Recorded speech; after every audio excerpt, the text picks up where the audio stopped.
Hello friends. Hariharan Raju, Gautham Ramachandran എന്നിവർ തിരക്കഥ എഴുതി ഗൗതം രാമചന്ദ്രൻ സംവിധാനം ചെയ്ത 2022 റിലീസായ തമിഴ് മൂവിയാണ് ഗാർഗി. ഗാർഗി എന്ന സ്കൂൾ അധ്യാപികയുടെ അച്ഛനായ ബ്രഹ്മാനന്ദനെ ഒരു കുട്ടിയെ ഉപദ്രവിച്ച കേസിൽ അറസ്റ്റ് ചെയ്യുകയും അതോടെ അവരുടെ ജീവിതം താളം തെറ്റുകയും ചെയ്യുന്നു. അച്ഛൻ നിരപരാധിയാണെന്ന് വിശ്വസിക്കുന്ന ഗാർഗിക്ക് സാമൂഹിക ഒറ്റപ്പെടൽ നേരിടേണ്ടി വരുന്നു. പിന്നീട് ഇന്ദ്രൻസ് കാളി പെരുമാൾ എന്ന ജൂനിയർ അഭിഭാഷകന്റെ സഹായം അവൾക്ക് ലഭിക്കുന്നു. ആദ്യ കോടതി നടപടികളിൽ മയക്കുമരുന്നിന്റെ സ്വാധീനത്തിൽ അച്ഛനെ തിരിച്ചറിഞ്ഞ ഇരയുടെ മൊഴി വിശ്വസനീയമല്ലെന്ന് ഇന്ദ്രൻസ് കണ്ടെത്തി. ഇതിലൂടെ ബ്രഹ്മാനന്ദന് ജാമ്യം ലഭിക്കുന്നു.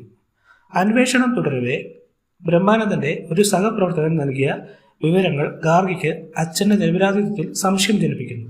അതിനുശേഷം അഞ്ചാമത്തെ പ്രതിയുടെ ചിത്രം കാണിച്ചപ്പോൾ ബ്രഹ്മാനന്ദനാണ് പ്രതികളിൽ ഒരാളെന്ന് ഇര തിരിച്ചറിയുകയും അയാൾ അറസ്റ്റിലാവുകയും കുറ്റക്കാരനാണെന്ന് തെളിയിക്കുകയും ചെയ്യുന്നു. ബ്രഹ്മാനന്ദൻ കുറ്റകൃത്യത്തിൽ പങ്കാളിയായിരുന്നു എന്ന ഞെട്ടിക്കുന്ന സത്യം ക്ലൈമാക്സിൽ വെളിപ്പെടുത്തുന്നു. ഈ സത്യത്തെ അഭിമുഖീകരിച്ച ഗാർഗി അച്ഛനോടുള്ള വാത്സല്യത്തെക്കാൾ നീതിക്ക് പ്രാധാന്യം നൽകി അയാൾ തന്റെ പ്രവൃത്തികളുടെ അനന്തരഫലങ്ങൾ നേരിടുന്നുവെന്ന് ഉറപ്പാക്കുന്നു.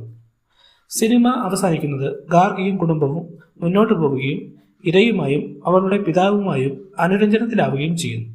ചിത്രം നീതിയുടെ സങ്കീർണതകളും സാമൂഹിക വിധി തീർപ്പുകളും അസുഖകരമായ സത്യങ്ങളെ അഭിമുഖീകരിക്കുമ്പോൾ ഒരാൾക്ക് നേരിടേണ്ടി വരുന്ന വേദനാജനകമായ തിരഞ്ഞെടുപ്പുകളും ചർച്ച ചെയ്യുന്നു.